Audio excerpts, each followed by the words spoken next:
Our guest today is Lindsay Kolsch. She serves as the co-executive director of the international movement and nonprofit organization To Write Love on Her Arms. She's going to tell us how she pronounces that in a Hawaiian flair. Hold on to your seat just a half a second. Lindsay's role as a steward of the mission and vision of the organization includes oversight of business operations, donor development and fundraising, the Find Help program, and treatment and recovery scholarships. The issues that TWLOHA discusses, such as depression and addiction, are not unfamiliar to her story. We're going to share that a little bit later, and those that she loves. Lindsay considers it a privilege to bring her heart and her mind to work since joining TWLOAA's team in 2009. Friends on Circles, would you help me welcome my very special guest today, Lindsay Kolsch. Lindsay, thank you so much for being a part of Circles today. Hi, Jeff. Thank you. That was a very warm introduction, and I am just soaking up all of the love that you all are sharing. So thank you. In our conversation before we jumped on here, I was just amazed at the sort of support and the beauty of this community. So I just want to let you know this is a true privilege for me. So thank you. And to your question, Jeff, you mentioned, how do we say our acronym? Yes. It does depend. We have found it depends what part of the country you're coming from on how people tend to say it. But Tualoha is a bit how we pronounce that acronym. To Write Love on Our Arms is like a very long and bizarre name for an organization, which we will talk about why we are named that. But yeah, Tualoha for shorthand, or some people just say To Write Love. So yeah. I love it. Tualoha. I've been practicing that 1,000 times. I'm still not sure I got it right. Let's see. The Tualoha. Midwest, Midwesterns do more of a tola, the kind of so it's funny, but no, Tualoha it is, I love it. I gotta get into my Hawaiian vibe to get that just right. So I'll practice. Well, I'm so honored you're here. I know we chatted on Instagram. We found each other to start talking about this special moment, to have this special conversation. So we too are very grateful. I wonder if you take a second. Let's unpack. Let's save To Write Love on Her Arms for a little bit later. But I'd love to know about you. Kind of unpack your story and what drove you or led you to work with such an organization. Can you tell us about Lindsay? Yeah, absolutely. I definitely spend more of my time talking about what the organization does and less about my own story. So this is also a very unique privilege for me. So thank you. I grew up here in Central Florida. Is it close to where our headquarters is actually, was a relatively, happy childhood. There have been moments along my journey and my story where I started to realize that mental health was sort of in play in my life as well as my family's life. And so I think my first experience with what understanding mental health looked like was, in middle school when my mom asked me, "Hey, it seems like you're struggling. I think maybe we should try to talk to somebody." And my response at the time as a scared middle schooler was, you think I'm crazy? It was a very offended, a very scared, I can't be seen for how I'm feeling because that's not okay. And that was really a moment in my childhood that I look back to. There was a couple really rough periods. I moved through those in high school as a high school athlete and a top scholar and things like that. And so I kind of felt like that's behind me. And it was around the time that I was going into college. I went to Florida State University, and I had a huge shift in my family dynamic where my parents went through a divorce. And I found that the grief and the pain and my fears about becoming an adult sort of all came to a head where I became hyper aware, not what it was, but I was aware that I was struggling with anxiety. And that was kind of the beginning of my mental health journey. So generalized anxiety, mixed in there, some depression. But it took me 4 or 5 years before I actually understood that the way I was coping, the things I was doing in college, so it didn't look necessarily like destructive behavior on the outside, but I would do things like study for a test and have a paper written 2 weeks in advance for it to be due. Like I was so hyper fixated on not failing because I was so afraid.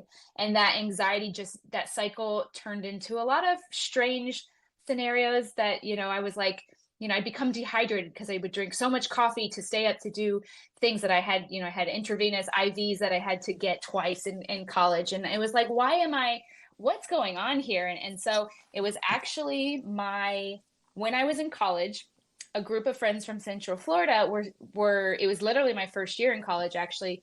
This is 2005. And they said, hey, we have a friend in Central Florida. She's trying to get care. Her name's Renee.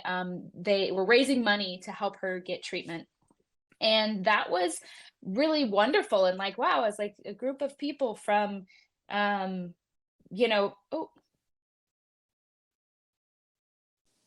Oops. hey, did I lose you guys? Yep, just a half a second.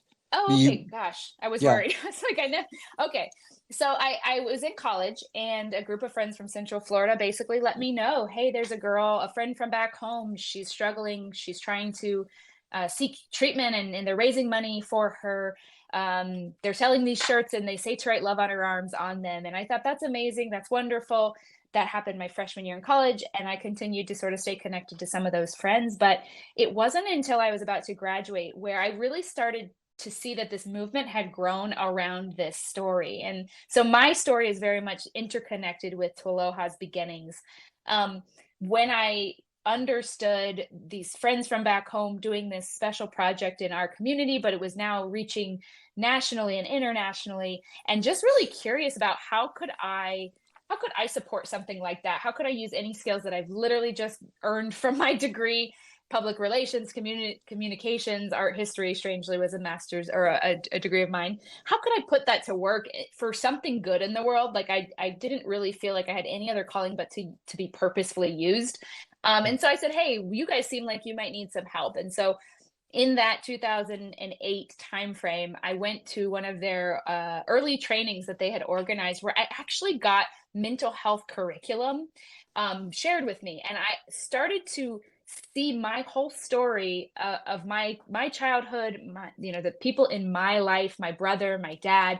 I started to understand that mental health had been there all along. I did not have any language for it. I had zero understanding. I didn't study psychology in college. I didn't take any of those courses. So this was really my first introduction. And I felt like it was one of those through the looking glass moments where you're like, everything makes sense now, or like everything looks different now. It was such a profound understanding of my own internal experience, which I was kind of in a very heightened place where anxiety was dictating a lot of what I would do throughout the day and driving my constant mood. And so it was really a pivotal moment for me to look back and say, hey, the things that I've just learned, nobody talked to me about this. And when the help was offered to me, my first reaction was to push it away because what it said about me. And so coming to understand what stigma was, coming to understand how we're all sort of, not going to say byproducts of it, but it touches every part of our lives. And so it was sort of this, I don't know. Yeah, it was like kind of the rabbit hole got deeper and deeper, and my passion for people and communities got really ignited by seeing the way that To Write Love was using storytelling, vulnerability, connecting people in spaces through social media, that it really made me want to use any gifts that I possibly could to help support the movement. And that's why, even though I thought I was going to stay for just a summer to help out, I ended up staying, and now I've been with the team about 14 years in a variety of roles. So that's a bit of my background, but I would say a big component of what drives me is that connectivity of folks in my own life, my community. My husband is about 20 years sober from heroin use. He runs a opioid recovery community here in Cocoa Beach. A lot of my friends are now in recovery. We have lost a lot of friends. I think it makes me understand, like I said, my family differently. My father has struggled with dysthymia, which is a version of, a low-lying depression for years. My brother, he failed out of his freshman year because he was in such a depression. So without having framework or language to this, I think it made me really afraid of certain parts of my life or story. But with knowing how to talk about mental health and knowing how to navigate it gave me a level where I could actually deepen my relationships with my family and friends. And I think that's a component that just enriches my professional experience as well as my personal experience. And so, so that's kind of, I would say that's a very short, condensed version of sort of my mental health journey. And as somebody who I would say still struggles with anxiety, public speaking is not my favorite. I love telling people that because it takes over. I feel anxious. I have to move my body. I have to breathe. I love that you asked me when we got on the call, are you breathing? And I thought that is a profound question for me. Am I breathing? I'm fairly confident. No, I was not breathing well to help my body maintain its control of my brain. So anyway, that was how my story sort of growing up actually was intertwined with the Tualoha story. And it's and it's been amazing to be a part of it, to see the organization grow, to see it continue to reach people, to be meaningful to people. Even I think we're going on 18 years here next year. Wow. So wow. Yeah. Wow. How amazing.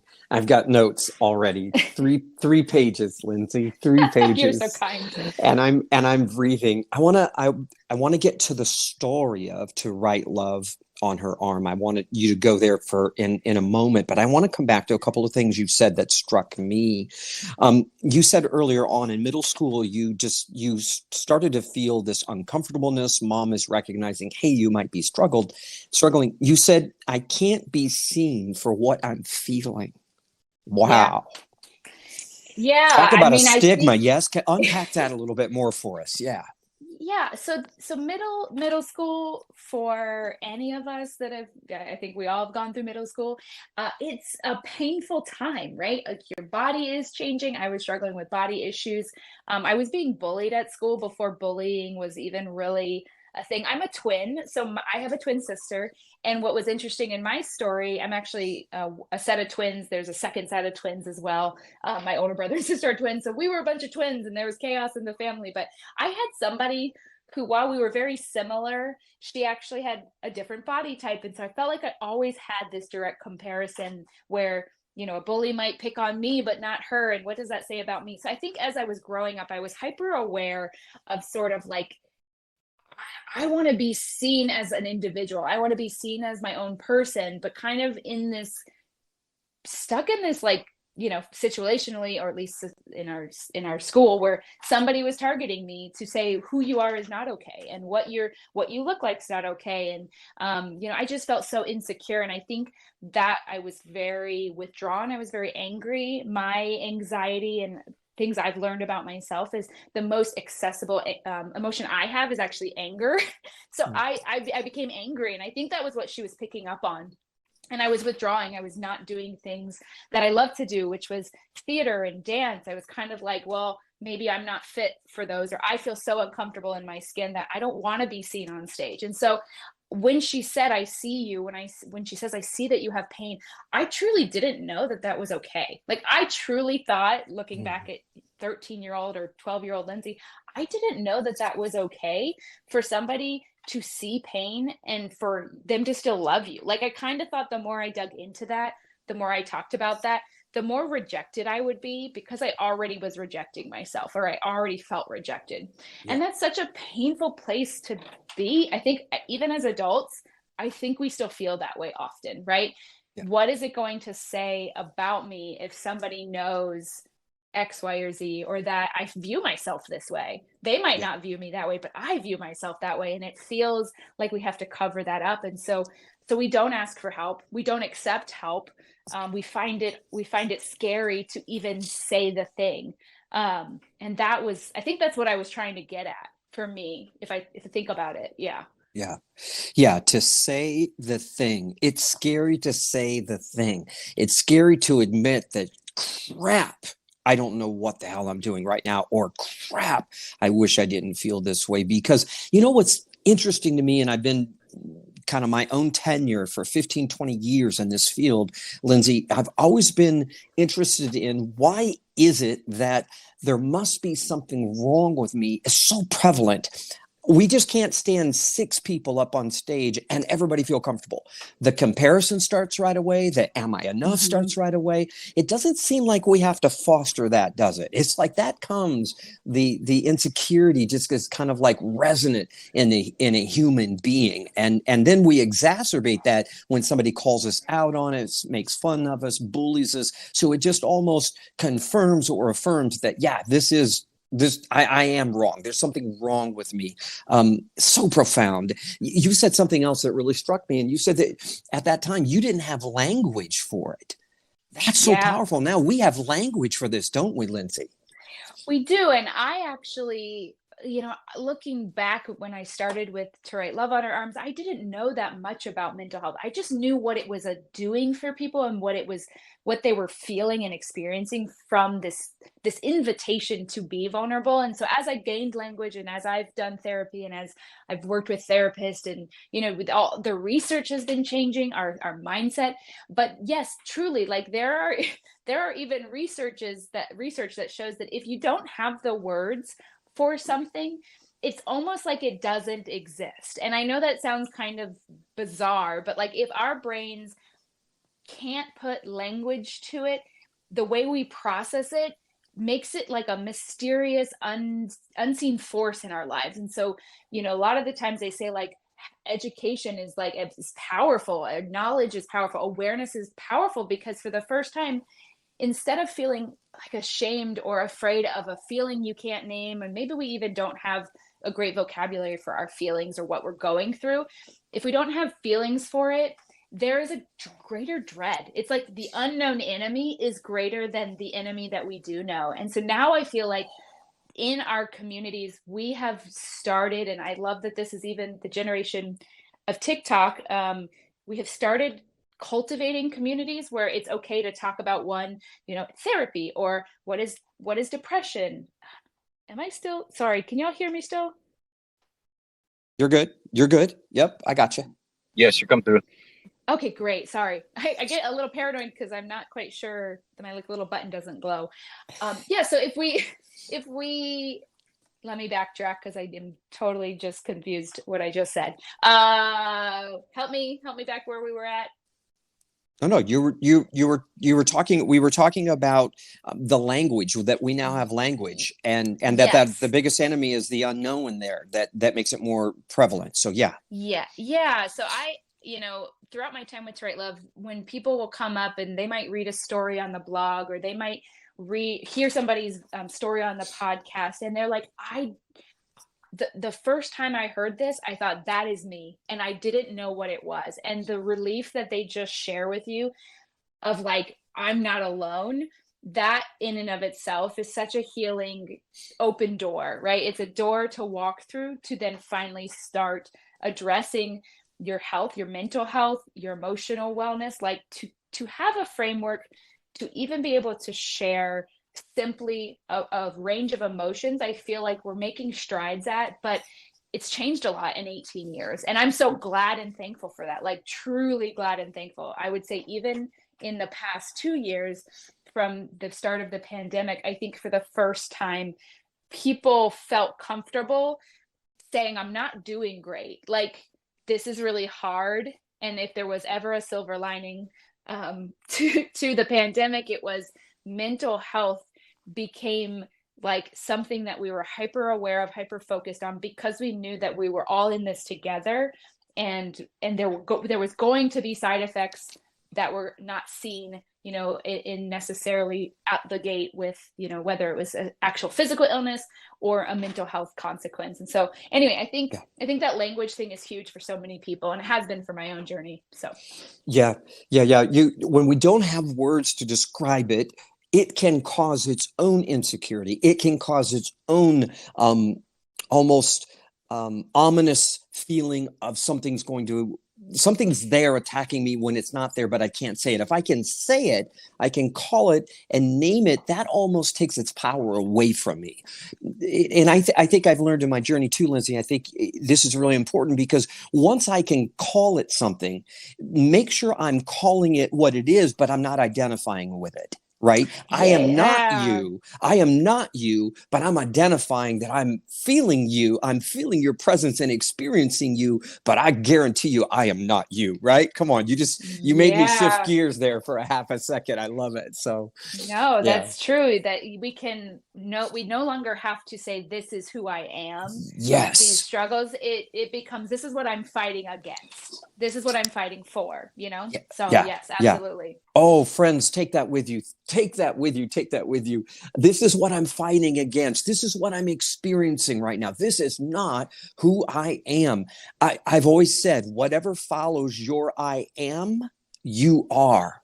So, friends, please, let's all join together today and make a commitment to ourselves that even though I might be struggling with depression, I might be struggling with anxiety, I'm declaring that I am not it. I'm just going through it. And my mama used to tell me all the time, Lindsay, she said, Jeff, this too shall pass. Hmm. So may this too shall pass. Two things that my oldest daughter says to me all the time. Two things. She said, I see you.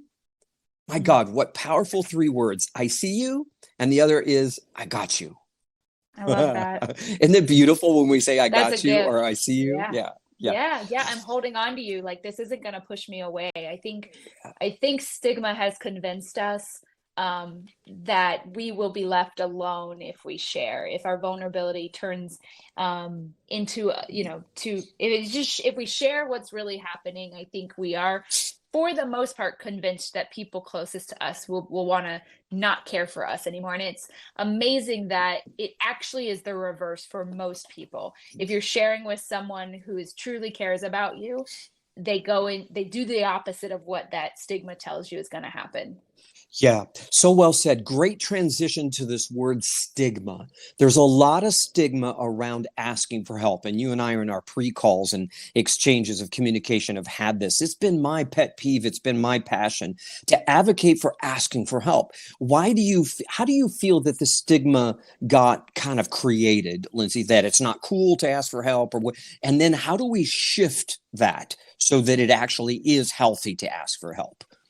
Yeah, I actually think, that's a question that our current suicide prevention campaign has really been exploring, the stigma specifically around suicide and talking about suicide prevention, but in general apply it to mental health. And I think it goes back to when we start exploring, where did I learn this from? And when you ask yourself, who taught me that, who told me that, or where did I see that, I think you then start to get the answer of where you learned that from. For myself, I grew up in the 90s, and I think I learned in television, as most of us have, directly in television. Girl Interrupted was a huge movie when I was younger. What it looked like to be a young woman struggling was pretty extreme, and also like not her family rejected her, when she was dealing with her mental health. Like she was shunned.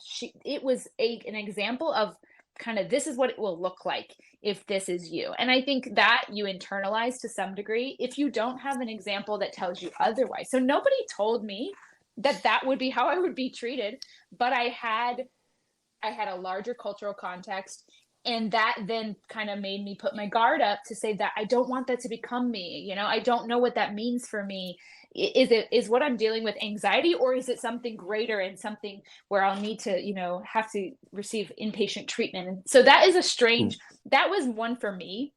But I also think you had lots of other pop culture references of mental health, or whether it was a joke or people basically saying you're crazy. If you just are emotional, we used to throw out that word, you're crazy. I think we've come a long way to understanding that like mental health is like a health condition. And if you broke your arm and then got blamed for breaking your arm and like shamed for breaking your arm when you went to when you sought help, I think we would all recognize you don't do that. Like you don't do that, right? People do not respond that way. So mental health has sort of started to, I think, develop a little bit of cultural parity with physical health, but because they were historically separated, and they are still kind of separated and treated as unequals in our health field, that you do have sort of a second class attention. whether it's resources from the community, whether it's financial, whether it's insurance coverage, like all of that stuff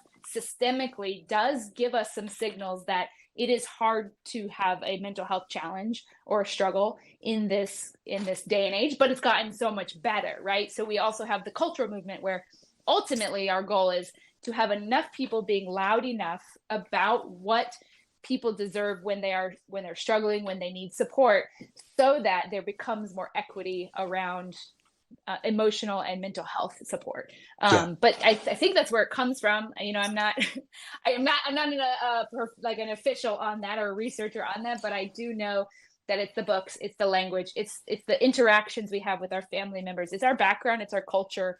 My mom was probably more comfortable talking about mental health than my dad was, but even to this day, he's uncomfortable, and that was just a byproduct of his cultural experience growing up, where you don't talk about it. You don't talk about it, and you just move on and you deal with your own problems, but nobody should know. So, yeah. My father, I grew up in the Midwest. My father was the same way, Lindsay. What goes on in my house stays in my house, right? And when we were kids going someplace, you never told anybody about what's going on behind your own closed doors. That's just the way we grew up. But it definitely was a stigma on my father. It represented problems, represented a weakness to my father.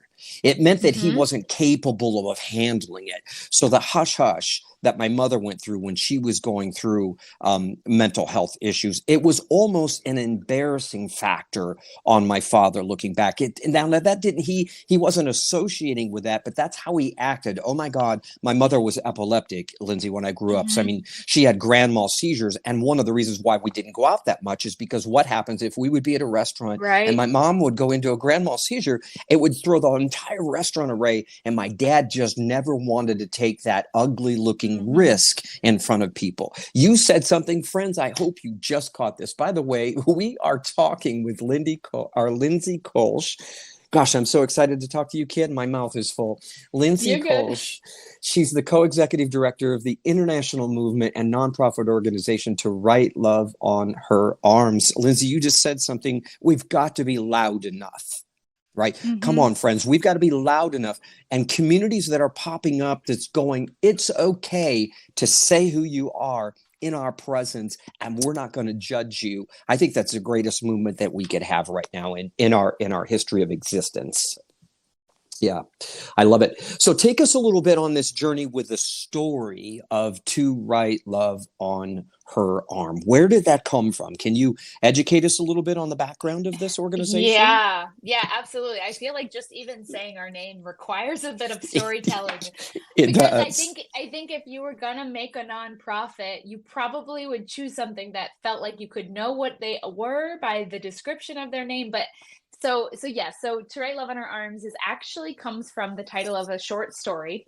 In 2006, our founder Jamie was just living in Central Florida. He had a background in apparel sales in the surf industry. They had a friend that actually had, she was 19 years old. Her name was Renee. She also lived in Central Florida, but she had been struggling for many years. She was sort of at a point in her life where substance use, self-injury, and she had attempted suicide. And she was on the verge of kind of giving up as a 19-year-old, just saying, I'm so broken. And so she was able to get into care, or to at least go to a facility, and they said, hey, we want to have you come and do treatment here, but you have a fresh wound on your arm. She had carved the word fuck up on her arm with a razor. And I don't say that to shock you. That's kind of just what happened. That was the summation of what she believed her 19 years on this planet meant, that she was broken, that she was never going to have a chance for a future.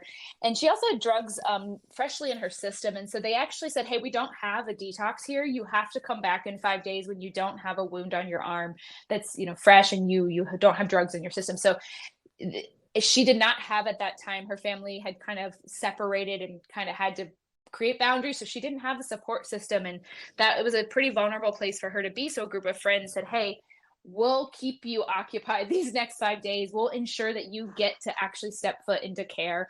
And so they took her to basketball games. They took her to concerts in downtown Orlando. They stayed up late. They just basically Jamie just learned through this group of friends about this person that he was kind of meeting in a very pivotal moment in her life. And he was really inspired by how openly she talked about her experiences. And at the end of the 5 days, when they were able to like help drop her back off at the facility so she could enter into care there, he had talked to her like, hey, what would you think about me helping share your story and helping to financially help figure out a way to cover your care? Like, how are you going to pay for treatment, which is another barrier we today still see people facing? And she said, you know what, if one other person is helped, then there might be a purpose for my pain. And so actually it was her permission, that with which he wrote a short story, and he titled it To Write Love on Her Arms, with the idea that, like, what if instead of fuck up, what if that was written over with the word love? What if we saw in the midst of our greatest challenges, our greatest pain points, the greatest dark seasons of our life, that in fact love was still there, and love was what would hold us, love was what would surround us as a group of friends, as a group of people who are not even really direct family members, but just a community of people who said, you still are valuable here, your life still has value and meaning. And so she said yes, and this was the boom, or the very beginning birth of MySpace. So social media was connecting people in ways that it had never connected them. So he wrote this short story, he put it on MySpace. The title of it was To Write Love on Her Arms. And then he, with an apparel background, he said, I can raise money by selling shirts. I know how to sell shirts. He had no fundraising background, so he thought, I could sell a shirt. So he put the title of that story on the shirt, because that's literally all this was a short story talking about the need she had and how he was going to help pay for care. And he had a group of friends, some musicians. Switchfoot was a touring band who now is, more popularly more well known now, but they were just starting out, and they said, hey, we'll wear it on stage and tell the internet and tell the people here that they can find it on the internet, which was like, being more specific could have helped, but nevertheless, it started selling from Orlando to Tallahassee, to Georgia, to Alaska, to international. And so all of these messages are flooding in to the MySpace page, and they're getting flooded with messages that say, Renee's story, the one you shared, is actually my story, and this is how I've been secretly dealing with my pain, or it's my sister and I have no clue how to help her because I've got no framework for how to even get help. And so they just started to stumble into this conversation that people wanted to have but did not have permission to have. And so really the whole point of the story was to give people permission to share their own story, and then to ask for help if need be. And from there, it was like, well, what do we do with that? We need to meet people with resources. So there was the initial effort to literally look up in people's areas, like, where can we refer you to? What's out there? And so it kind of became there's a huge problem. People aren't talking.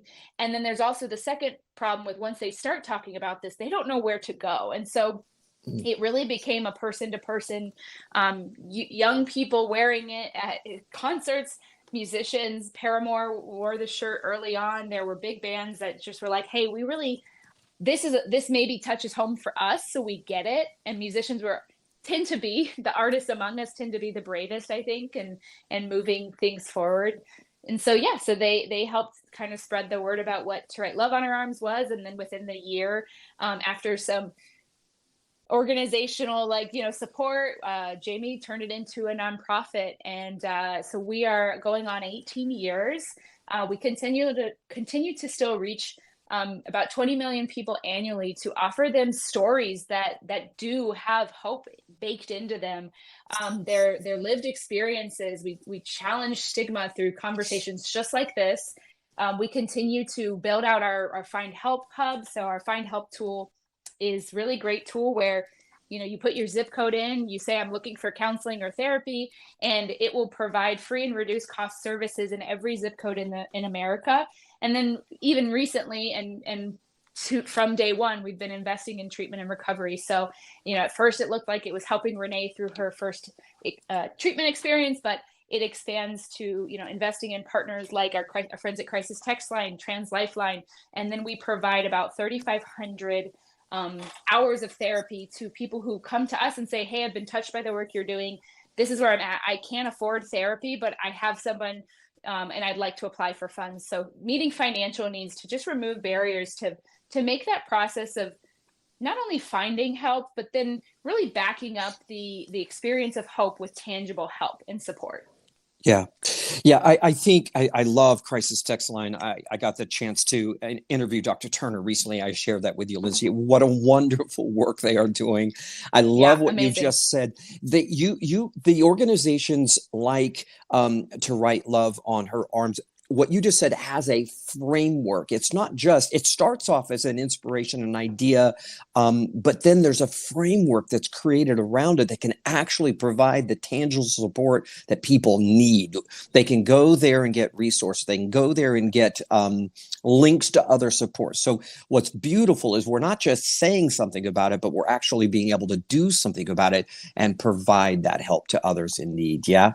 I love that. I want to talk about a couple of things. Thank you, friends. The chat was asking, someone in the chat was asking, are the teas still available? And of course, I threw in there your store, Lindsay. So friends, if you're looking for a t-shirt that helps promote this organization, you can grab a 15% discount on the website, I believe. And I put that link in the chat for you. Yeah. If you're new. Well, and I will just mention too, Jeff, like the reason that today we still make merchandise is because we find that the hope it creates a conversation, right? So even you can see the title shirt there that has the original name of our organization on it. That was the original shirt. But it might be like, oh, that's interesting. Is that a band? We get that a lot. Or what is that? Like, I feel like I've seen that before, but you just never know, never had a conversation. And it's a Trojan horse because it allows the person wearing it to share to the level that they're comfortable, like, oh, it's a mental health advocacy. I found them. This is my story. And it really has become an open door for people to access this conversation in an unexpected way and in everyday spaces. So we don't want you to just feel like, you're going to see the PSA on the TV. No, like we want you to have it as a coffee mug at your workplace, or the lanyard that you love, or the bag that you love, where someone will see that and say, I really like that bag. And then you start the conversation about why you have the bag. And that has really been what our grassroots movement has sort of always leaned on, is because people want this to be integrated into their life.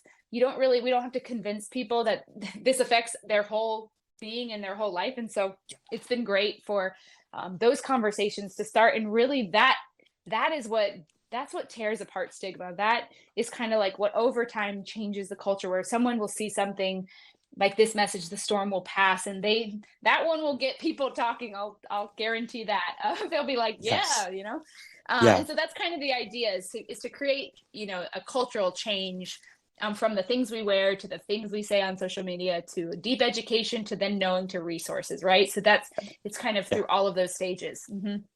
I love it. I don't know. I just got this brainchild, Lindsay. The book club, right? When the book club first came out, we would meet at Starbucks, 10 or 12 of us, or in the local church, or we would meet someplace and talk about the book. Wouldn't it be cool to just see 12 people walk in with t-shirts with 12 different messages on them, and the whole community just built around, hey, what's your t-shirt mean? Hey, I don't know what your t-shirt mean. And we just have this brilliant connection and communication based upon the t-shirts that we're wearing.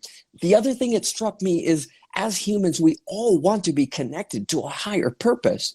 That's why I love these conversations with people like you, because I could wear a t-shirt and it would make me feel like, damn, I'm somebody, right? Now, I might not be able to start the organization myself, right? I might not be able to grassroot it, but if I could be a part of somebody else who's doing something that even brings me such value in me, how much better can I enjoy my life? How much more do I feel I can contribute with simply wearing a t-shirt? Yeah. I love it. Oh yeah, no, and that's exactly the way that we approach it, and what we feel like, and what we express with our our community online is like, you are part of a bigger story. Like, the story that, we each have our own stories, but like we believe truly that like together this community is changing the story around mental health.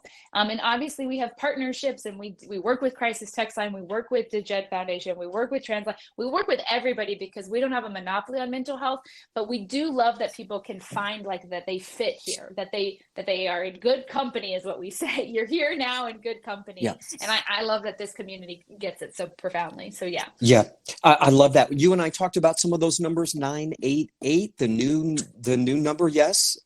Lindsay? Yes, that is the Suicide and Crisis Lifeline. And what I love to tell people about 988 is that they did expand it, right? So it's not just a suicide prevention hotline. It is a crisis line. So at any point, if you need emotional support, there are people on the other end that are there for you. They are ready and willing to listen. Our good friends at Crisis Text Line, you can text, I believe, even TWLOHA, TWLOHA to 741. And if texting is more comfortable for you, you can choose them. I do believe 988 also now has a texting feature, but there's just getting the resources out are a huge piece of what we do year round, especially during Suicide Prevention Month. I personally have had close dear friends who have lost loved ones to suicide, and they simply said, I had no idea who to call or what to do. And that is what breaks our heart. And you just don't know what's going to help save a life. And so knowing your resources, it's a main action step of this month.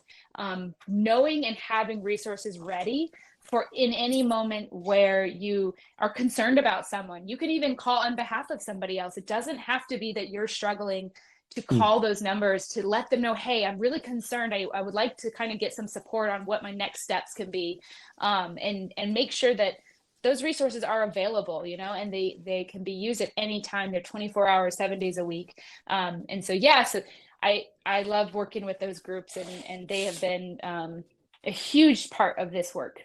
Yeah, I love that. We've got a few minutes left, friends.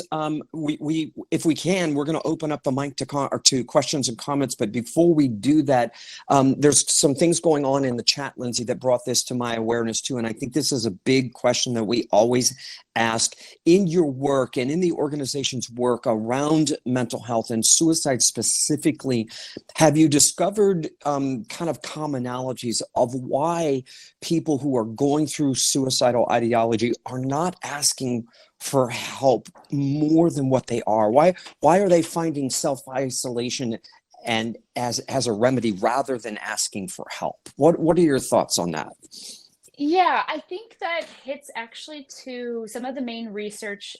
Some of the leading suicidologists, Dr. Thomas Joyner, who actually also is on staff there at Florida State, go Knowles. He actually put forth this sort of framework to understand suicide, where it's kind of it's like a Venn diagram, right? You have three different sort of common traits with folks. The first bubble, the first circle is the thought and belief that I am a burden. The second bubble that overlaps there is that I am alone and that nothing is going to change. And then the third sort of thing that creates that Venn diagram is that I've now developed sort of the capacity to harm myself, or I have access to something to harm myself.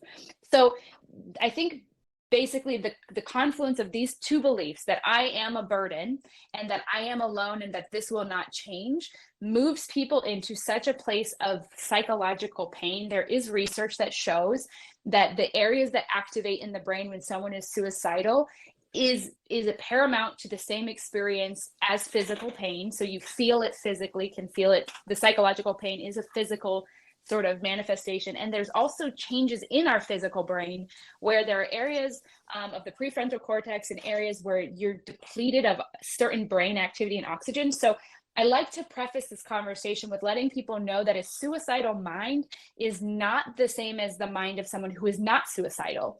It simply is not functioning in the same way. And so our tendency in the mental health challenges, so whether it's depression that's leading to that, lots of different reasons why someone might be suicidal,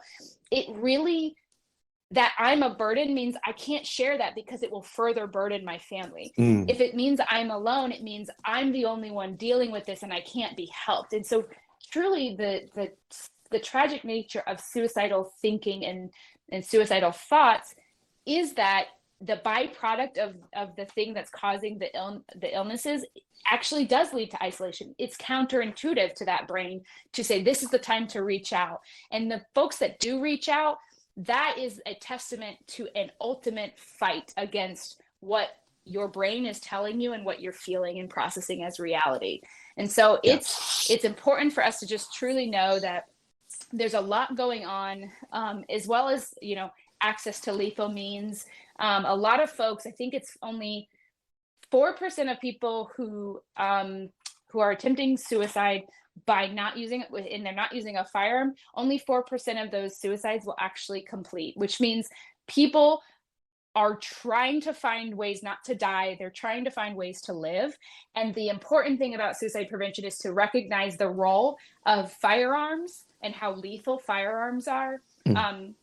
98%, I believe, of attempts with a firearm complete, and and they're lethal. And so I think part of our suicide prevention effort is to, one, understand that a suicidal brain it's going to be extremely hard for somebody to reach out. So it's an extreme act of heroism to pick up that 988. And so creating communities where we ask the question to invite the vulnerability so that it's easier for someone to say, I'm struggling, is super important. So getting comfortable as, like, if you take nothing away from this conversation, but you just say, hey, it's okay to ask someone if they're struggling or thinking about suicide. If you take that away from this conversation, you at some point could save a life just by saying, hey, I've noticed you're struggling. Are you thinking about hurting yourself? Or are you thinking about suicide?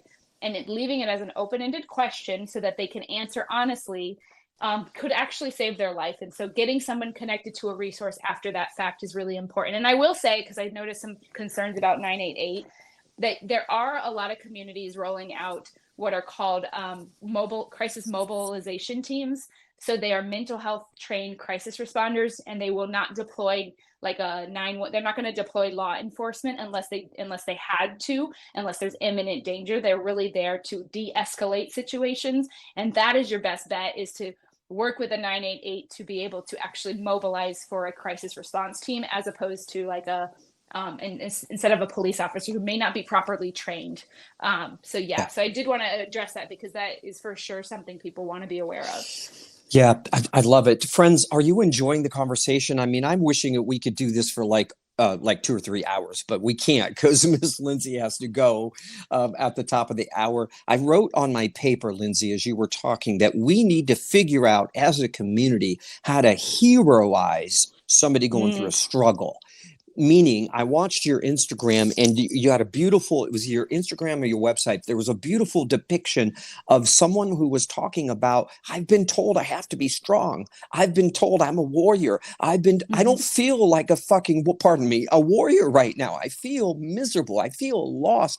Why are we not taking that? I feel miserable. I feel lost, and heroizing it to the point of, listen, there's nothing wrong with you. Feeling lost is a part of feeling found. Feeling sad is a part of feeling happy. It's all a part of the journey, friend. So if you shortcut your journey before you get through the totality of it, you're not only hurting you, but you're keeping the world from experiencing you after you've gone through those ebbs and flows. Because, I love talking to a happy person, but you know who I love talking to more? Somebody who's been so sad they didn't know what to do about it and then bounce back to be happy. Those are the people that I love to talk to, right? Oh my gosh. Oh my gosh. Absolutely. No, I love that. I think that was Megan Thee Stallion, who is one of my favorite artists. She actually recently launched a campaign to help people recognize, her whole mantra is bad bitches have bad days too. And it's like, and I love that for so many reasons, but it's really about normalizing being human. Yes. And I think for so long we thought that these were weaknesses of humanity, and I think they are just a part of being human. And so I really love that we are giving space for people. It's not a tabloid story now if you deal with depression, right? It used to be, right? Oh, so-and-so is blah, blah, blah. And so now I just think those are public examples, but I think each one of us has a role we can play in whatever circles of influence that we have, whatever circles of community that we have, that we can be that Yeah. So vulnerability, inviting that vulnerability in. Yeah, I ride mountain bike, Lindsay, for passion, and the mountain bike community is a strong proponent of suicide prevention and suicide awareness. I have a dear friend, Adam Mock, who tried to commit suicide when he was 26. Thank God he just turned 50, and we celebrated by riding together. But he has a great event that happens up at Sky Park every year. The same thing. Riders from all over get together. We share our stories. I think today we use this platform to throw a challenge out to all of us on social media. It doesn't matter how many followers you have, make posts about how to normalize people who are suffering. Hey, friend, been there, done that. If you need somebody to talk to, here are the resources. I think if we all collectively got together like that, oh my gosh, what a change and a transformation we could see in our world today. Yeah, Lindsay? Yeah. Yeah, absolutely. And if you're looking for kind of pre-made or ready-made, feel free to connect with Twaloha on Instagram.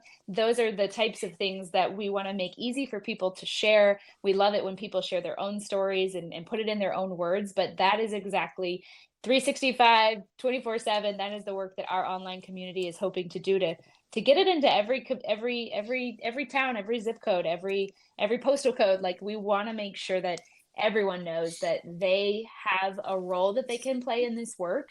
I did want to mention, if it's okay with you, Jeff, that our website there is twaloha.com/not better without you. And that is going to lead you to our campaign, where you're going to find action steps to do exactly kind of what this conversation outlined. So you can find information about not only our Find Help resources, but you'll have direct action steps that will help you kind of deepen your understanding of this conversation, how to ask someone if they're struggling, what do I do next if they are struggling, what do I need to understand about lethal means? What do I need to understand about this conversation, so that you feel equipped and prepared before the moment arrives where you might need to ask somebody, and to be there for somebody. Yeah, I absolutely love it. Say that website one more time. I've got twloha.com/, what is it? Not better without you, but I think if you actually just go to twaloha.com, you will arrive at that same landing page. I think we have it all directing to that campaign. So yes, twaloha.com is a great, yeah. Yep, got it. I just dropped that in the chat. Oh gosh. We could talk for hours. We could. I've only got a couple of minutes. Let's talk just resources, links, more than what you've already shared. Any other things that we can provide our guests today that'll help give them more resources and tools? Yeah, actually. So if you go to that website, so twaloha.com, and if you're at the top of the website and you scroll all the way to the right, you'll see, if you're on mobile, I think it's under it's like the three little lines. We call it the hamburger, but you'll see a button that says Find Help. I want to draw your attention to that. It's a blue button. And it basically is our hub for resources. This community is amazing, for one, and I love that. And I want to make sure our community knows about this group. But you can find, different things. So maybe you are looking for a therapist, maybe you're looking for an in-person support group, maybe you need some other wraparound services. You can use that Find Help tool. There's also international resources. So if you are not in the US, that tool won't work for you, but it will work. You can check out our international resources. There also is some crisis lines there listed on that section. And then to the left of that Find Help tab is what's called our self-care tab. And that really is just a couple of tools that you can use in the moment. There's a 4-7-8 breathing technique. There's some a body scan meditation that we have. We just have some questions you can ask yourself. And I feel like I'm kind of preaching to the choir here probably on this, but we love pointing this out for folks, just to have a couple of resilience tools and a couple of coping skills that you can pull out. One thing we are encouraging folks to do during suicide prevention, outside of knowing how to ask that question of, are you thinking about suicide, is to actually know what your resources are and to kind of create what we call a safety plan. So if I ever found myself at the lowest of my lows, hurting, who are the 3 people I can reach out to who I can say I'm hurting? Who are the maybe it's the 988 or the crisis text line. Maybe that's a part of your list of, hey, if I don't feel like I can tell those people, who else can I tell? And then it's from there, it's just getting your resources, having them on hand. I kind of like to think that it's one of those things where you want to have those things when you're not in crisis, so that it becomes like I've got a plan. I've got my emergency Band-Aid kit here. I know what I can do in this moment. So that's being prepared for, emotional crises or pain, or if maybe somebody comes to you and says, I'm hurting. And so instead of getting on Google, you're ready. You're prepared. You're the Boy Scout, the Girl Scout, coming with, the list of how I can support you. And so the more comfortable we are with these conversations, the less our brains get hijacked by our fear and our panic systems, and we can actually be very present to one another. The more we can actually offer them, active listening and support. If you're not panicking and dealing with your own emotions in that moment, you are going to be a better support for someone who needs like a grounded presence in front of them. So I love to let people know that that's so valuable to know how to do. Yeah, absolutely love it. I've dropped those resources in our chat, friends. We're going to be out of time here in 30 seconds, but I am so honored, Miss Lindsay, for you being present. Anybody else in the house enjoying? Let's show some love for our guest. And please check out the website, twloha.com. All of the resources that we're talking about here are available on there. One of the things that I pulled from your website, Lindsay, that I absolutely love is one of the things that you believe in is this: better days are ahead. And the other one is hope and help are real. Friend, this just isn't hype. This just isn't just a conversation to hype people up. Hope and help that you're experiencing on this call, and this is going to live on forever on Spotify. This is actually real, and this is saving lives. Lindsay Kolsch, to write love on her arms. Thank you so much for being our guest today. Oh, it was my pleasure. Thank you so much. You all have been amazing. So thank you, Jeff. You're very welcome. Friends, that concludes our conversation today. I'm so sorry we didn't have time to get to questions and comments, but at the close of our room, you're going to have an opportunity to share your thoughts and your feedback. Lindsay's going to get those, so please take time to do that. If you'd like more about this information, these types of classes, you can follow me on the app as well. When I have an event, you'll get a notification. Lindsay, thank you again. Friends, thank you for joining us today on Circles. Be well, and make sure that you go out and help someone else today. See you all next time. Good night, everybody.